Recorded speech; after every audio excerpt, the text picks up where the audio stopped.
tell the gaming industry and the game developers that you can't overhype your game anymore. That's not going to work anymore.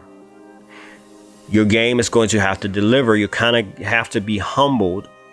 Humble your game, or just say you can't act like your game is going to be the greatest game of all time and expect when the game comes out that we're saying, wait a minute, why can't we do this? Why can't we do that? No Man's Sky, you can do this. No Man's Sky, you're gonna start being compared to other games that kind of do what you did in that game, and so you're just gonna dig yourself a hole.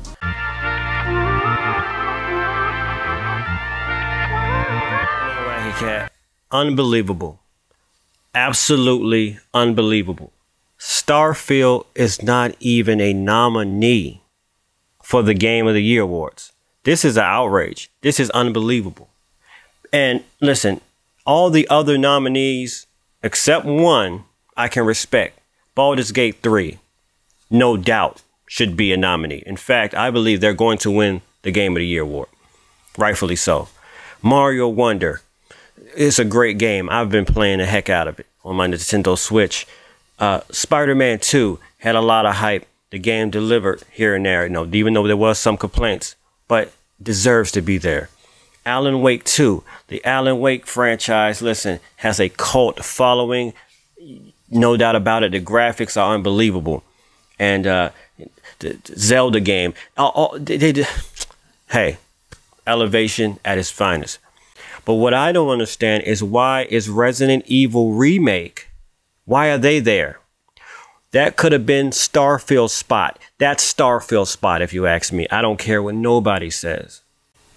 But, and it's kind of hurt me a little bit because I ride with the Game of the Year awards, the Game Awards.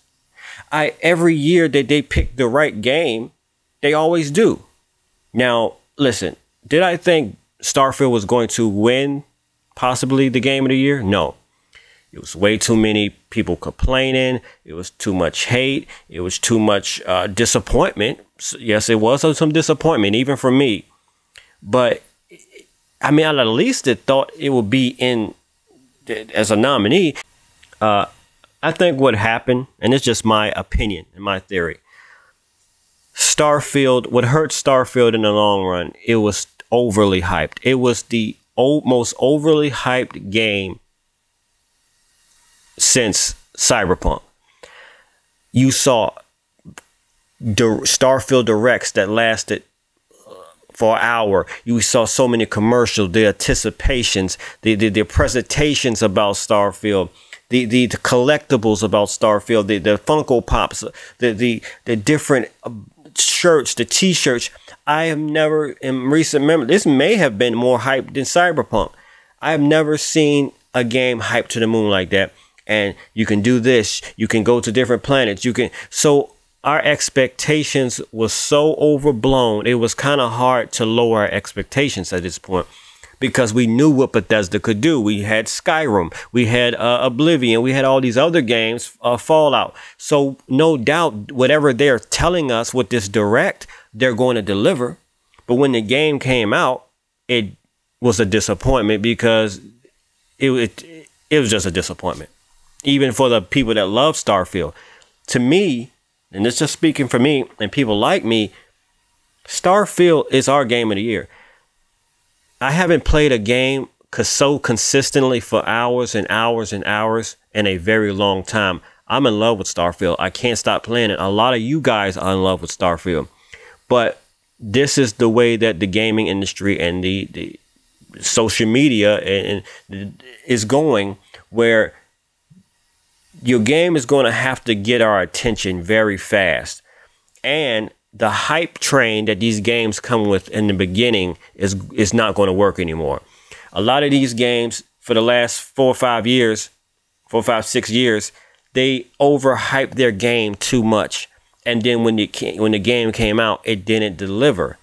And a lot of games sold a lot of units, not just Starfield, but other games, just by giving us hype. Oh, you can do this, you can do that, over the top commercials, over the top presentations. A lot of the gaming industry was hyped. A lot of interviews.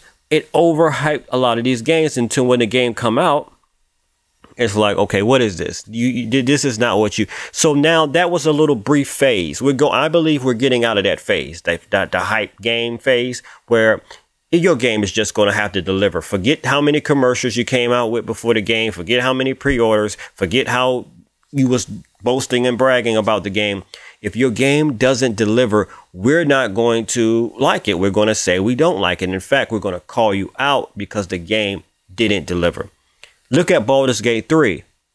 A lot of us, if you're not a Baldur's Gate 3, I mean a Baldur's Gate fan, didn't even know about Baldur's Gate 3.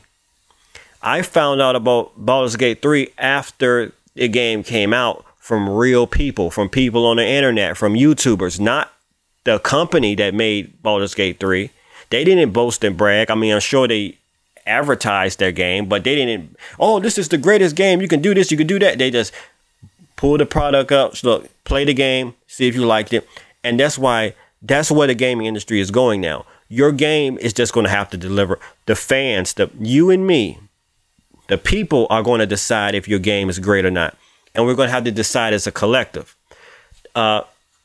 Bethesda Starfield situation, to me, and the reason they didn't get the nomination. Now, like I said, I do believe it should have been at where the Resident Evil remake. Resident Evil remake shouldn't be in there. A lot of people review bombed Starfield. I believe Starfield was review bombed. Despite the loading screens, despite the stuff we was complaining about, even me that loved the game, there was a lot of hate. There was a lot of unnecessary, over-the-top criticism. And that trickled down to the Game Awards. Make no mistake about it, Starfield is one of the best games of 2023. I don't care what nobody really says.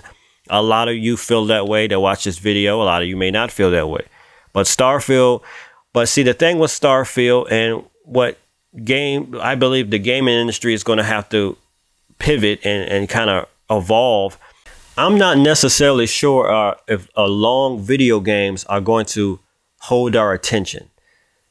If your game main story isn't compelling, you're not going to get the attention. That's what the Starfield was lacking. The Starfield main story, well, I didn't like the main story. And I felt it was ripping off other space games and space movies. Like they didn't really come. It looked kind of lazy, but I love the side missions. I love the shipbuilding and all the other stuff. But the main story ain't all that good. The main story with Baldur's Gate 3, you can create the story and it gets you invested straight on. Soon as you play the game, it gets you making the choices of which direction you want the story to go. Now, the game fighting mechanics is not really a casual gamer's cup of tea. It's kind of does take a while to understand the RPG elements of it, but the story of Spider-Man 2. Spider-Man has movies. Spider-Man has lore, so much lore to it. It's just these video games, their story are just going to have to be compelling. And a lot of these games that came out that's in the game of the year, the Alan Wake 2, even the Resident Evil game that shouldn't be in there, they have backstory. We all know the lore to each one of these games. The Baldur's Gate series has lore. We all understand it. But with Starfield, we don't know the lore to Starfield. We actually have to sit down, patiently play this game to understand, okay, what's going on here? What's the backstory? And I think that hurts the game.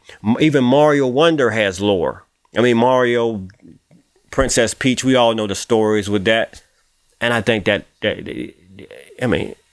Bethesda took a risk. Did that risk pay off? I believe it did.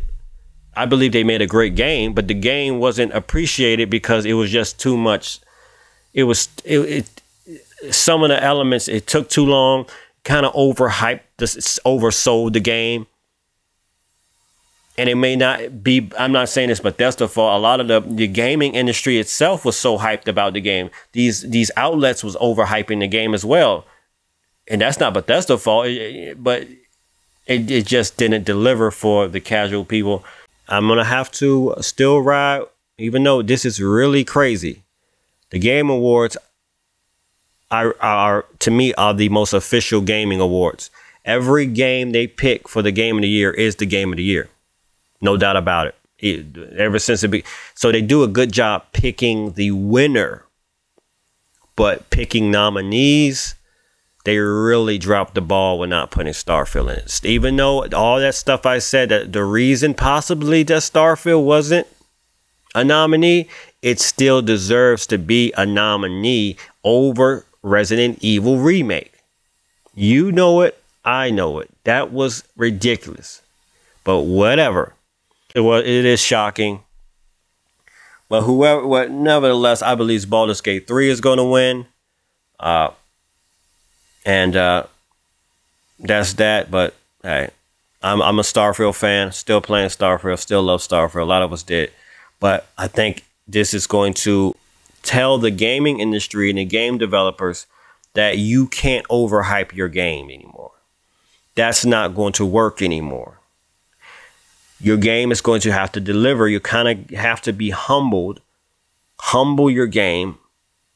Or just say, you can't act like your game is going to be the greatest game of all time and expect when the game comes out that we're saying, wait a minute, why can't we do this?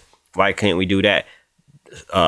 No Man's Sky, you can do this. No Man's Sky, you're going to start being compared to other games that kind of do what you did in that game. And so you're just going to dig yourself a hole. So it's best to not even do it.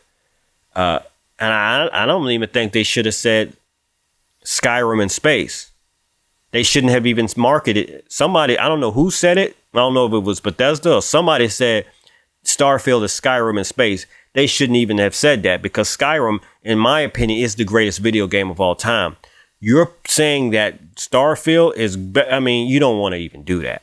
Starfield, they shouldn't even marketed it that. They should have just said, this is Starfield, you can do this. I mean, they said, they shouldn't even compared it to Fallout and Starfield. They should have just said, listen, we are Bethesda. You know what we do. You know what kind of games we make. And you know we built Star.